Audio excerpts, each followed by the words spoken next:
seluruh dunia hanya menemukan ini sebagai protector. Ini imagine deh. Sampai pemerintah lewat TV, lewat radio, lewat semua, mereka berkata taat kepada 3M. Menggunakan masker, menjaga jarak dengan virus ya, bukan dengan sesama. Virusnya kita jaga jarak. Kemudian apa? Begitu banyak orang yang pintar-pintar, dokter yang hebat-hebat secara medis, gak ada penyelesaian kecuali hal yang sangat simpel dan sederhana. Karena itu mari kita bergembira. Sekalipun hebat dokter di dunia ini adalah pandemi yang luar biasa yang pernah saya alami di dalam hidup ini. Kalau dulu tahun 1900 berapa 20 mungkin ya, ada pandemi yang mematikan 50 juta masyarakat di dunia ini. I don't know about this pandemic, berapa yang sudah meninggal, tetapi banyak pendeta-pendeta yang monding. Pak Calvin monding itu meninggal.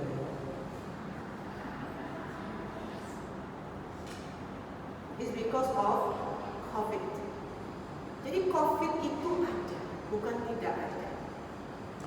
Tapi heran, hanya ini penangkal yang saat ini bisa kita adakan. Vaksin datang pun, you still have to put your mask. Untuk mereka-mereka yang tidak bisa menerima vaksin, atau mereka yang berumur berapa tahun ke bawah, they couldn't get their vaksinasi.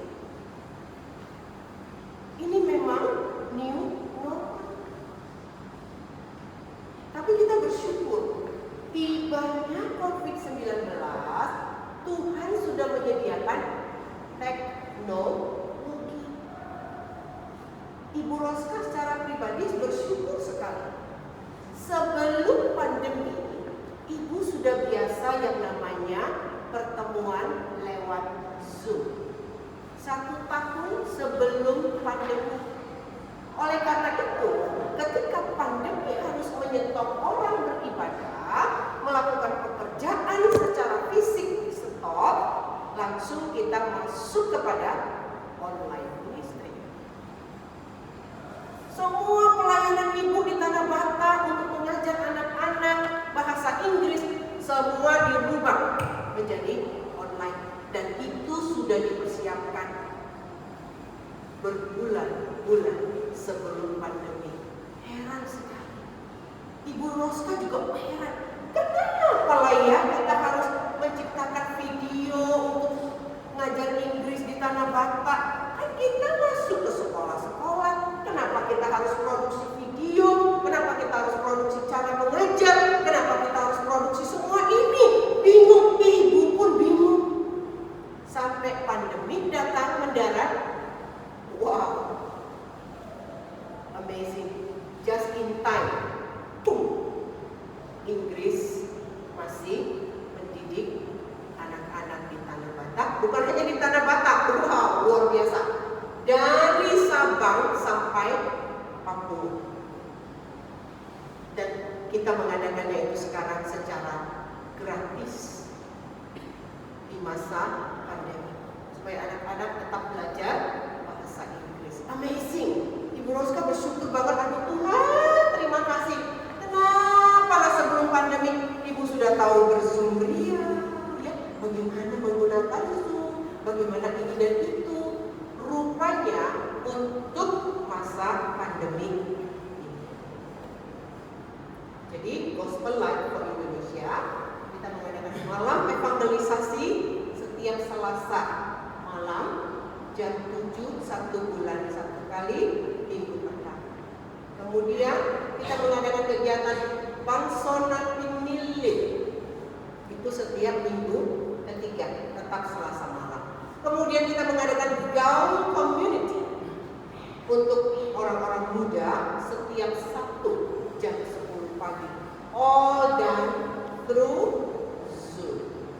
Jadi kita puji Tuhan. Sekalipun pandemi, Tuhan sudah siapkan yang disebut dengan teknologi. Jadi mari orang muda ya, pelajari terus apa itu teknologi. Apa itu teknologi. Nah hari ini tema kita sangat menarik ya. Apa katanya? Tanpa cacat. Wow. How can you be tanpa cacat? Semua ingin diproduksi tanpa cacat.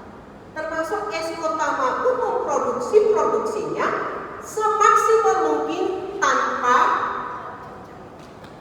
Karena itulah goal dari semua production.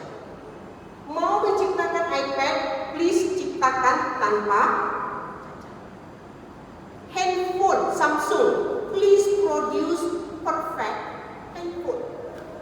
Apapun itu sangat diharapkan tanpa cacat. Tetapi kita semua menyadari, aku cannot be spotless. Aku tidak bisa tanpa cacat. Kalau aku bisa tanpa cacat, aku tidak akan takut apapun. Tapi karena kita tanpa cacat itu nol, maka kita merasa takut. Ada orang yang takut COVID. Ada orang yang takut kanker. Ada orang yang takut makanan kaleng. Ada orang yang takut hantu. Ada orang yang takut putus cinta. Ada orang yang putus asa sampai mau terjun dari jembatan Barelang sana, mau menghabisi hidupnya. Karena dia merasa apa? Aku tak berdaya. Aku penuh dengan cacat. Coba kita pikirkan, benar tidak? Apalagi dalam nuansa COVID seperti ini, tiap hari ada yang meninggal. Anak Ibu Roska di Singapura, dia kerja di rumah sakit. Tapi puji Tuhan kalau di Singapura keadaan sudah dikontrol baik, sehingga tidak ada yang terkena COVID dari masyarakat. Tidak seperti dulu. Tapi di Korea sempat satu hari itu cuma 3 orang terkena COVID dari begitu luas Korea. Sekarang ratusan orang kena COVID lagi. Susah dikontrol yang namanya COVID-19. Tapi kalau kita teliti dengan 3M ini, saya yakin itu bisa di-surprise, dikompres sedemikian rupa sehingga akan berkurang yang namanya COVID-19. Ini virus. Virus ini tidak seperti bakteri. Bakteri itu lebih besar dari virus. Dan virus ini hanya bisa dimatikan, dilawan oleh antibodi kita. Kalau bakteri masih bisa dikasih obat, dia hancur. Virus tidak ada obatnya. HIV itu virus. Sampai sekarang tidak ada obat HIV. Untuk mempertahankan hidupnya di dunia ini, yes, ada medicine. Untuk preventing masih bisa ada. Tapi untuk cure yang namanya sembuh dari virus, no medicine. Karena itu take seriously apa yang disebut dengan masker. Agak sulit, memang uncomfortable, tetapi kita harus taat. Nah, bagaimana kita bisa tidak bercacat? Kita bisa tidak bercacat hanya karena hari Natal. Amazing. Luar biasa. Natal membuat kita tidak bercacat. Nah, Ibu Roska akan terangkan ya. Ketika hari Natal itu ada 2000 tahun yang lalu, malaikat memberitakan kelahiran Yesus itu lewat orang yang sangat sederhana, yaitu para gembala. Ya, para gembala. sekali. Yang kemudian berita tentang Natal itu diberikan kepada orang yang kaya, yaitu orang Majus dari timur. Kalau Inggrisnya the wise man from the east. The wise man, orang yang paling pintar. Bukan hanya kaya, tapi paling pintar. Jadi berita Natal itu pertama kepada yang menjaga bau-bau ya, para gembala kambing, orang yang paling miskin. Tapi di situ diberitakan kau bisa tanpa cacat. Wow. Kemudian kepada orang yang kaya, orang yang Majus dari timur, kau bisa tanpa cacat. Wow, it's amazing. Dan ketika orang Majus itu mendengarkan berita Natal, mereka langsung pergi menemui si Maria, ibunya, dan bayi. Itu reaksi orang Majus, ya. Oh, sudah datang juru selamat, ya. Diberitakan oleh malaikat, berbahagialah engkau, bahagialah engkau. Berita damai sudah diberikan kepadamu. Pergi kau ke Bethlehem, kau akan menemukan bayi yang dilahirkan. Itu spesial, benar ya. Mereka lari, mereka pergi menemui Maria. Setelah itu mereka sujud menyembah kepada bayi itu. Kemudian reaksinya orang Majus itu seperti ini. Reaksinya para gembala itu seperti ini. Oh, can you read please, our pianist? Mereka nggak bisa baca. Baca aja. Mereka memberitahukan apa yang telah dikatakan kepada mereka tentang anak itu. Yes, ini reaksinya orang-orang gembala yang miskin itu, not educated, very simple people, sangat sederhana, tetapi mereka begitu taat kepada berita dari malaikat tentang kelahiran Yesus yang membuat mereka tidak bercacat, dan akhirnya reaksinya begini.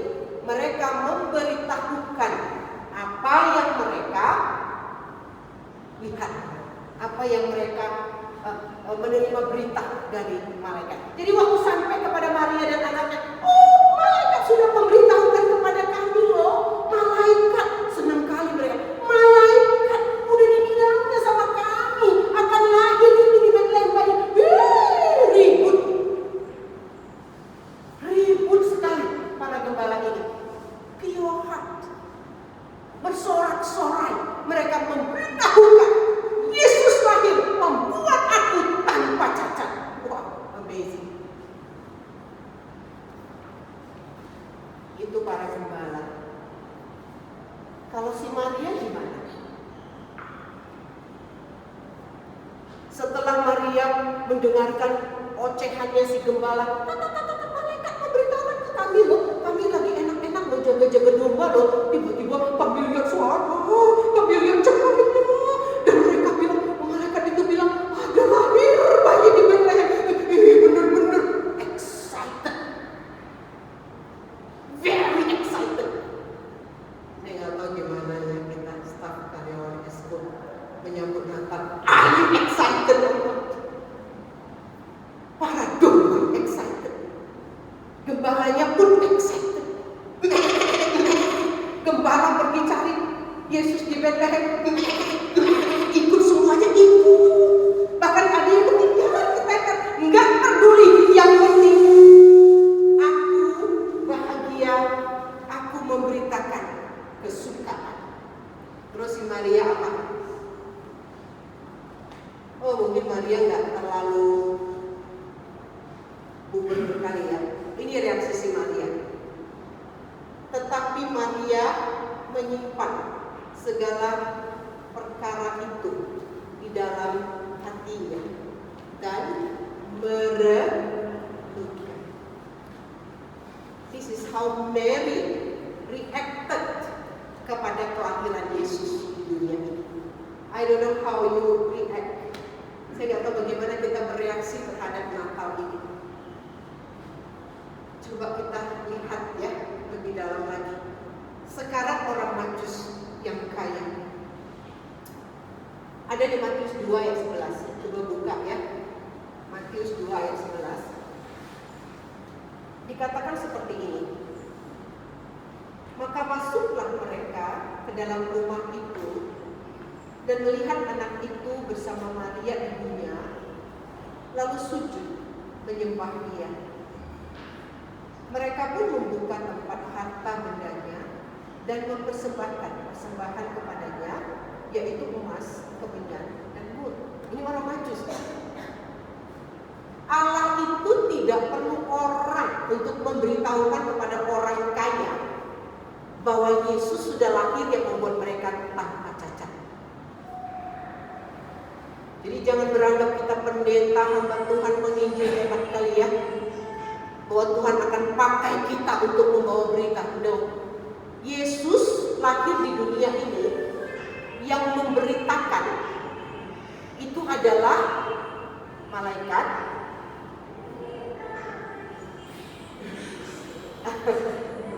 No problem ya. Ada settingan ya, lupa di off kan, no problem. Go ahead ibu. Boleh dibantu. Oke, no problem ya. Apalagi udah ibu-ibu yang kalau Ibu Roska tadi pun udah bingung. Ini hidup terus ini. Apa ini? Ya kan? Nah, Yesus lahir yang memberitakan bukan manusia pertama ya, malaikat ya. Tapi orang kaya itu yang memberitahukan bukan malaikat loh. Siapa yang memberitahukan? Benda mati tapi hidup, yaitu bintang. Tuhan itu bisa berbuat apa saja loh di dunia ini. Siapapun kita, ya. Tanpa kita pun Tuhan masih bisa bekerja di dunia ini. Bintang itu dilihat besar sekali, bercahaya sekali. Mereka dipimpin oleh bintang itu sampai ke pondoknya si Maria. Tetapi waktu itu bayi Yesus sudah tidak berumur 1 tahun lagi, tapi dia sudah kira-kira 2 tahun.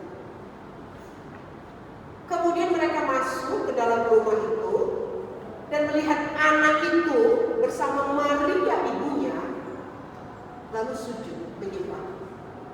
Heran ya, gak ada pulau-pulau, tiba-tiba dilihat langsung aja mereka melihat anak itu langsung menyembah anak. Maria kan ini anak ini dari mana ini kok? Biasanya alat timur apa? Harus salam dulu dong sama orang tuanya ya. Selamat malam Bu Maria, kami lagi cari babymu, kan begitu. Ini enggak, mereka langsung kepada anak itu dan sujud.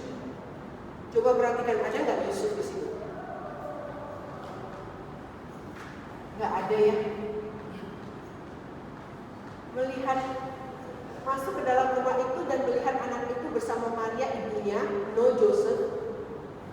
Kenapa? Karena Yusuf bukan bapaknya Yesus.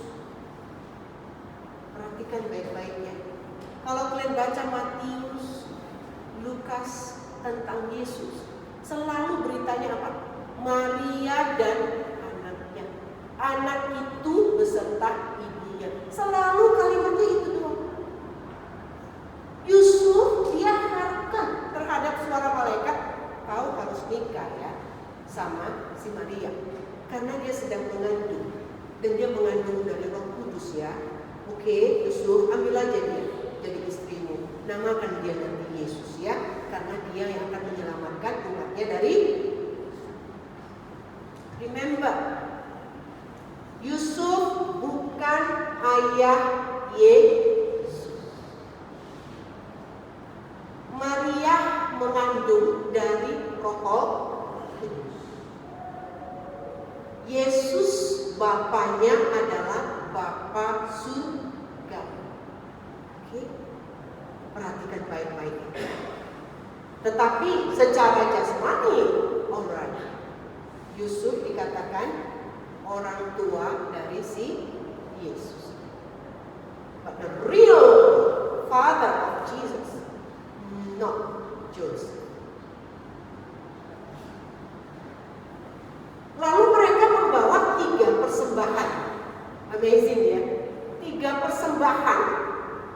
Lucu kali, nggak tahu siapa yang nyuruh mereka dari timur. Mungkin ini orang-orang Israel di pembuangan dulu ya di Babilonia.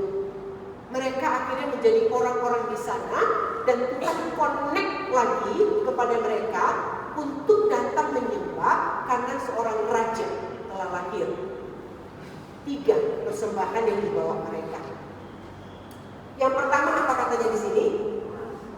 Mereka membuka tempat harta bendanya dan mempersembahkan persembahan kepadanya yaitu emas. Kedua, kemenyan. Saya yakin ya, orang Majus dari timur ini waktu bawa hadiah untuk bayi Yesus ini rasanya nggak enak sebenarnya. Waktu mereka mempersiapkan hadiah ini, emas, oh excited lah ya, kita bawalah emas lah ya hadiah. Sampai sekarang memang ada bayi yang lahir kita kasih emas, apalagi di Korea. Kalau anak Korea lahir berumur 1 tahun dia, semua yang datang wajib bawa emas. Jangan bawa pampers ya, nggak laku itu. Jangan bawa kue, jangan bawa mainan. No. Orang Korea 1 tahun dia ulang tahun, dia harus dikasih emas. Dan beratnya sudah dipatok 3 gram 75. Jadi nggak boleh kalian kasih 1 gram ya, nggak cukup duit. Udahlah 1 gram aja lah. No. Budaya Korea itu 3,75 gram, hampir 4 gram. Alright.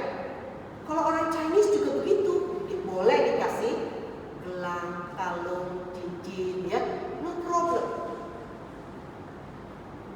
Zaman dulu emas itu adalah representasi dari raja.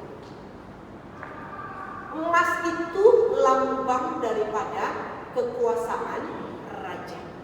Jadi orang Majus dari timur, mereka merayakan Natal dengan mengakui Yesus sebagai raja. Dibuktikan dengan pemberian mereka yaitu emas. Jadi waktu Maria melihat emas, ya, pasti dia bilang terima kasih ya, Shedi. Mau lihat tembak emas dulu, kata orang Batak. Wah, senang ya dapat hadiah emas. Itu yang dibawa oleh orang Majus.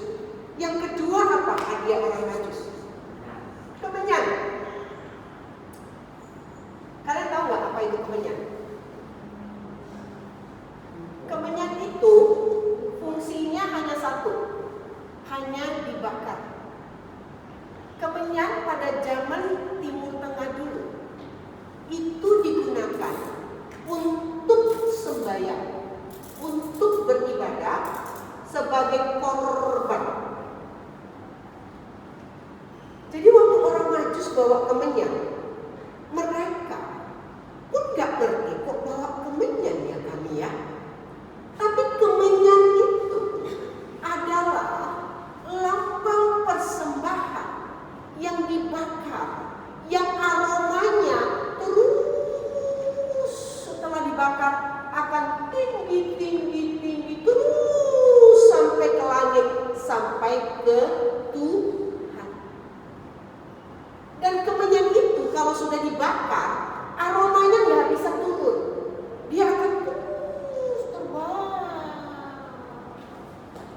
Di rumah sebelah pun kita, siapa yang bakar kemenyan ini ya? Agak merinding awak katanya ya. Karena kemenyan itu digunakan untuk sembahyang kepada dewa yang luar biasa, Tuhan. Dan orang Majus menyambut kelahiran Yesus ini dengan mengakui Yesus adalah Tuhan. Wow, amazing. Yang pertama, Yesus adalah Raja. Yang kedua, Yesus adalah Tuhan. Alright, now The third present. Mur. Saya yakin ya, waktu orang Majus dari timur sana datang, orang pintar ini, ngapain pula lah kita bawa mur ya, hadiahnya ya? Iya ya, berat sebenarnya. Waktu Maria dikasih kemenyan anaknya, hadiah Natal, kelahirannya, Maria masih bisa berkata, makasih ya. Berarti memang holy banget ini ya, kudus banget. Ini minyak untuk persembahan kepada Tuhan. Wah, terima kasih. Tapi hadiah ketiga, mereka bawa mur. Kalian tahu apa fungsinya mur di zamannya Yesus dulu? Ini juga minyak. Tetapi ini hanya digunakan untuk membaluri mayat. Di zaman dulu, kalau mayat itu meninggal, udaranya kan panas sekali, cepat busuk. Gak ada porselin dulu ya, apa namanya? Benar ya porselin? Formalin. Thank you ya itu. Formalin gak ada. Yang digunakan apa? Mur. Saya yakin orang Majus yang pintar ini bawa hadiah mur. Gak enak sebenarnya hatinya. Kok bawa mur kita? Bawa emas akilah, kemenyan okelah kita respect Tuhan. Kok bawa mur? Mereka pun gak ngerti. Tapi itulah yang disuruh Tuhan bawa sebagai hadiah untuk Yesus. Orang yang pintar di seluruh dunia ini membawa mur. Mur ini digunakan untuk membaluri mayat. Mereka mengerti betul bahwa Yesus, kelahiran Yesus di dunia ini, mereka rayakan betul bahwa Yesus datang untuk mati sebagai Mesias, mati di kayu salib untuk hidup kita ini. Gak ada yang lain. Yesus datang ke dunia. Hadiah yang ketiga, itu yang benar-benar dilakukannya di dunia. Yesus memang Raja. Sebelum dia datang ke dunia ini, dia menciptakan langit dan bumi. Yesus itu memang Tuhan Allah yang patut disembah. Bahkan sebelum dia datang ke dunia ini, dialah Allah itu. Dan yang ketiga, mur. Yesus datang ke dunia ini untuk mati bagi dosa kita. Tuhan Yesus tidak ada misi lain ke dunia ini. Dia nggak punya tujuan lain ke dunia ini kecuali mati di kayu salib. Dan di kayu salib itu dia berteriak apa? Sudah selesai. Itu artinya apa? Lu dari mana Bu Roska tahu tentang teologi ya, tahu ya? Enggak, memang gitu kok. Bahasa Inggrisnya take it all. It is finished. Bahasa Indonesianya sudah selesai. Bahasa Yunaninya adalah tetelestai. Itu bahasa akuntansi. Itu bukan bahasa Ibrani. Itu bukan bahasa Latin, tapi bahasa Yunani. Itu bahasa internasional pada waktu itu. Ada orang Romawi, ada orang Yahudi. Masing-masing punya bahasa. Yahudi, Ibrani, Romawi, Latin. Wow. Membel di bahasanya. Tapi ada bahasa internasional, yaitu bahasa Yunani. Inggrisnya apa? Greek. Makanya Alkitab kita, Perjanjian Baru, itu ditulis dalam bahasa Yunani, Greek. Oke? Dan dalam bahasa Yunani, tetelestai itu akuntansi. Kalau sudah terjadi transaksi, mereka akan berkata tetelestai. Mau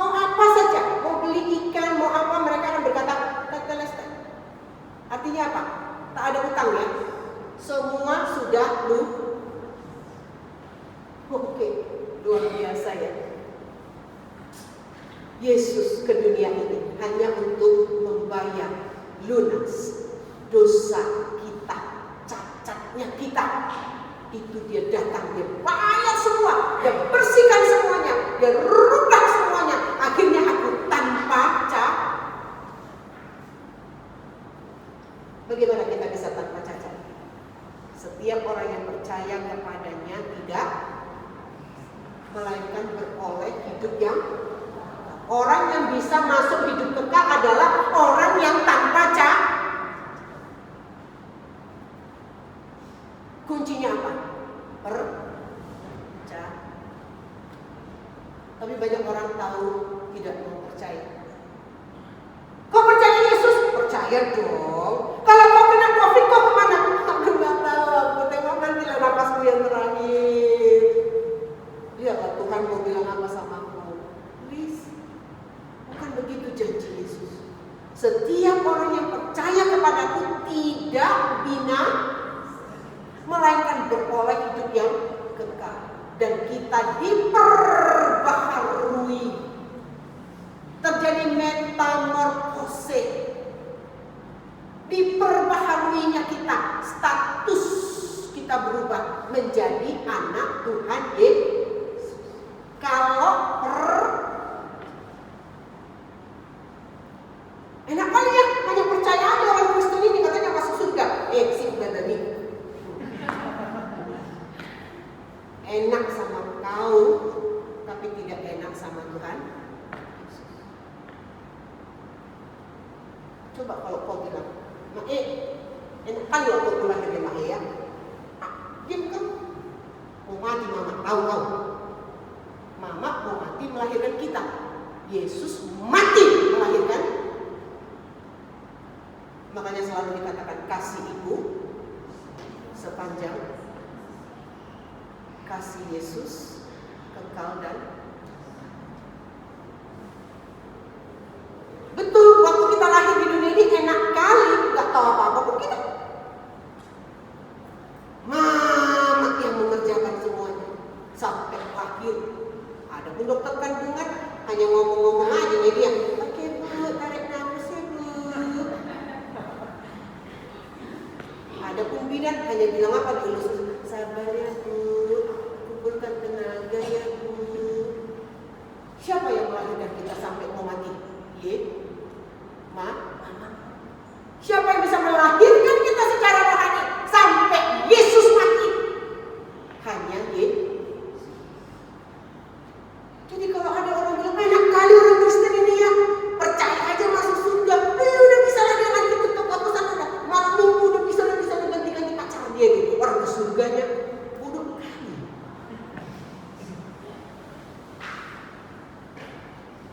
Lupa dia ada janji Tuhan satu lagi. Orang yang percaya Yesus, dia dimeterai oleh Roh Kristus, hidup di dalamnya katanya. Jadi ibu nggak suka kalau ada lagu ini, apa? Sejauh doa. Aduh, gimana lagunya sayang? Dia hanya sejauh doa. Bohong. Baca kalian Galatia 2 ayat 20. Ayo baca. Ibu malas buka-buka ya, karena podiumnya kecil kali. Coba Kak, kau yang baca dulu. Galatia 2 ayat 20, A-nya aja baca. Oh, ada di sini. Bagian A-nya aja. Baca yang kuat itu. Namun aku hidup, tetapi lagi aku sendiri yang gunanya. Namun aku hidup, tetapi bukan lagi aku sendiri yang hidup, melainkan Kristus yang hidup di dalam aku. Siapa yang hidup di dalam kita? Di mana dia? Di sini loh. Mau di Jerman pun pacar kalian. Kalian bilang apa? Di sini ya si Tuti, di mana itu? Ya, di mana? Ketika kita percaya Yesus, kita bukan terima teologi ya, no. Ketika kita percaya Yesus, kita terima pribadi. Kau udah punya pacar? Udah nikah. Waktu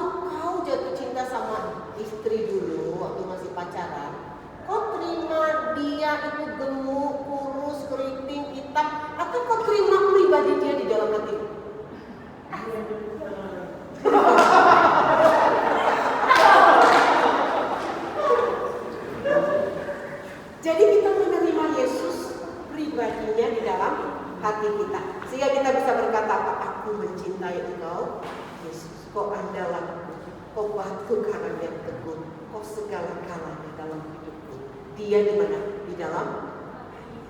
Dan Alkitab pun Ibrani mengatakan, Efesus mengatakan, kita dimeteraikan oleh Roh. Jadi kalau ada orang bilang, hanya percaya Yesus masuk surga, bisa lah kita dengar lama-lama mabuk-mabuk orang ke surga yang buruk kali. Enggak dibacanya itu. Enggak dibacanya Yesus yang mengatakan kita dimeteraikan oleh Roh Kudus. Ada di sini Roh Kudus. Coba kalian yang udah percaya Yesus, sadar Yesus dalam hati kita. Kalau kalian mau ke tempat pelacur, yang Yahudi, ada apa? Roh. Banyak orang seperti itu. Enak kali orang Kristen ini. Salah itu doktrinnya itu. Doktrinnya apa doktrinnya? Salah itu. Gampang kali. Percaya saja masuk surga. Sudahlah. Malam ini kita berfoya-foya ke surganya toh. Bodoh kali. Gak tahu dia firman Tuhan. Gak tahu siapa Tuhan. Kita terima Yesus, artinya pribadi Yesus ada di dalam hati kita. Jangan bawa Yesus berjudi kalau nggak dihantam sama Roh Kudus, kita nggak nyaman kita. Bukan di sini lagi tempatmu anakku. Gak nyaman. Dilawannya masih juga dia main judi. Kalah dia, pulang-pulang, muntung dia. Akhirnya berlutut Tuhan, aku dia. Enggak kau lagi ya Tuhan. Bilang ya, kau lagi kau yang benar. Selalu ada apa? Komunikasi. Tapi status berubah. Kita menjadi anak Tuhan. Makanya ada ayat yang mengatakan, sebab kamu tahu bahwa kamu telah ditebus bukan dengan barang yang fana, bukan dengan perak atau emas, melainkan dengan darah yang mahal, yaitu darah.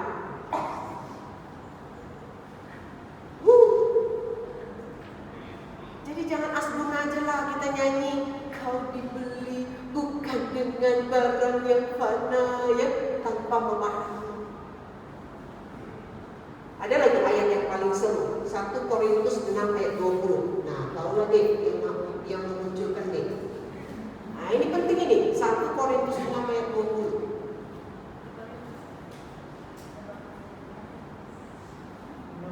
Iya, Natal ini ya, kita lebih dalam mengartikan ya, arti Natal. Oke. Sebab kamu telah dibeli dan harganya telah. Dari mana si Paulus tahu kata lunas? Ya dari sini. Teriak Tuhan Yesus di kayu. Lunas. Upah dosa adalah maut, lunas. Kata Tuhan, aku tidak mau satu orang pun karyawan Esku Tamahanda mati ke neraka. Aku yang melaluinya. Karena begitu besar kasih Allah akan. Amin. Jadi ketika kita percaya, Tuhan melihat kita tidak bercabang. Saya kasih ilustrasi ya. Silakan. Orang Medan kan, makanya kau tahu ya. Orang Medan sini. Ini orang berdosa ini. Berdosa kali dia sebagai ciptaan Tuhan. Ada gambaran naur di dalam dia. Apa gambarannya?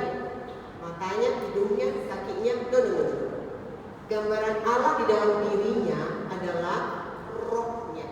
Makanya dia masih bisa berdiri, masih bisa bernapas, masih bisa berpikir, masih bisa jatuh cinta, ya, masih bisa memperhatikan. Itu gambaran Allah. Tapi sudah jatuh ke dalam upahnya apa? Allah, ini Allah ya. Contoh ilustrasi ya, ini Gloska bukan Allah. Tapi ilustrasi aja. Allah melihat dia. Siapa tadi namamu? Lupa itu namanya. Oke. Tumit. Bapak siapa? Oh belum.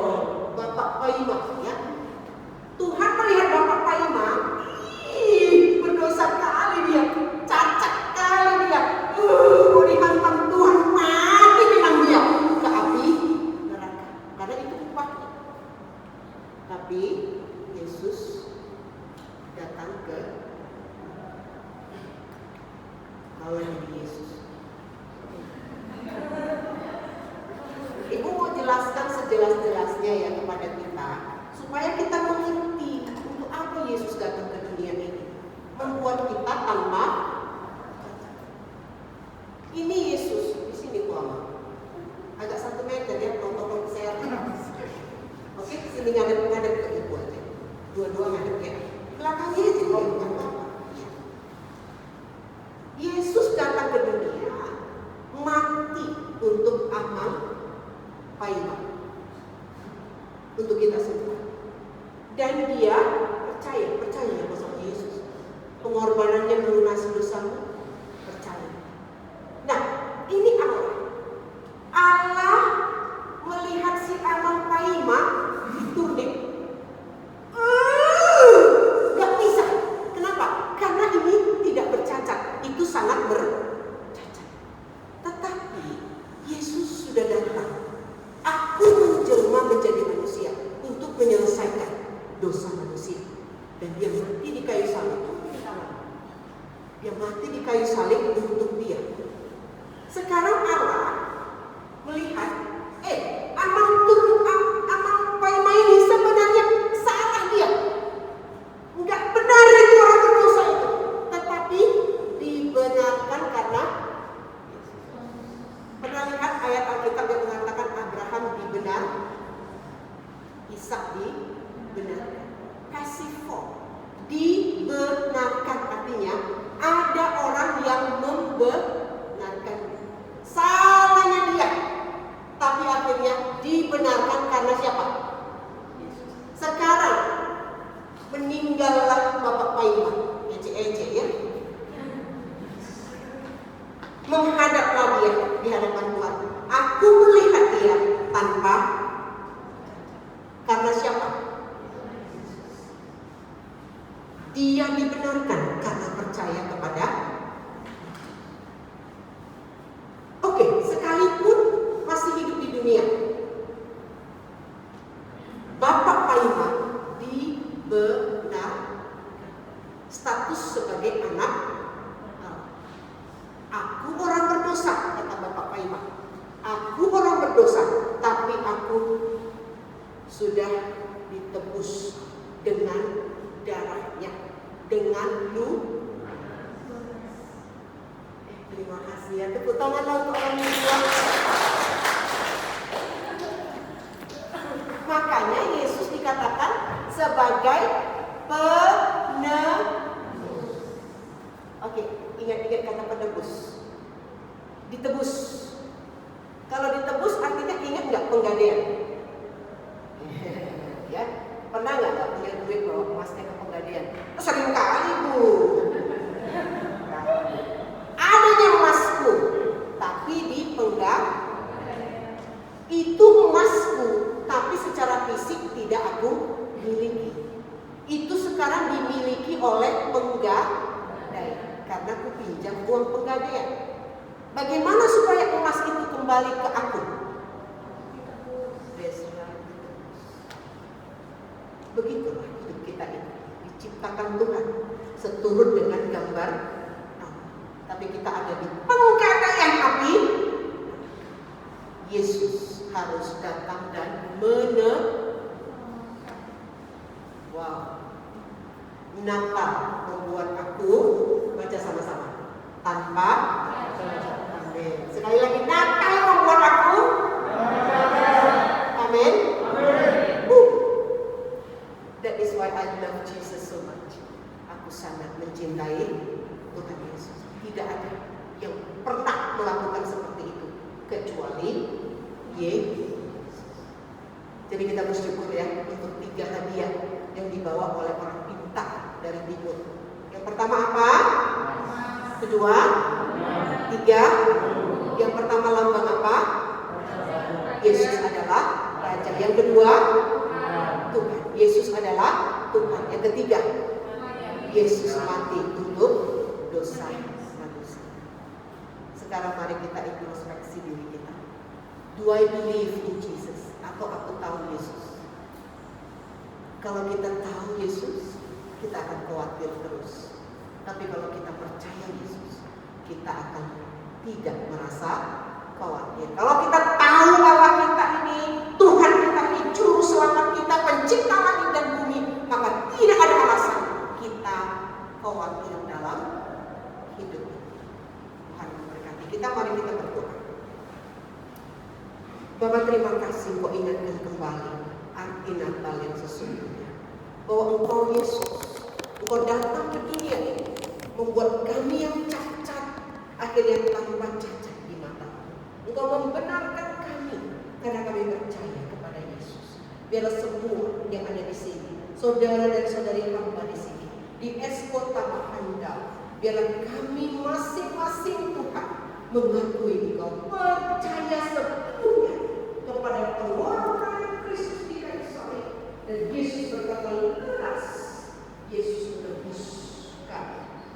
Kami memang orang berdosa Tuhan. Selagi tubuh kami dikandung badan kami tetap berdosa. Kami puji syukur kepadamu ya Allah, karena Engkau sudah melunasi semuanya. Kau menjadikan kami anak-anak-Mu. Terpuji termulialah Engkau Bapa. Dan biarlah Tuhan, kami boleh pulang nantinya dengan sorak-sorai bersyukur untuk kelahiran Yesus di dalam dunia ini. Di dalam nama Yesus Kristus kami berdoa.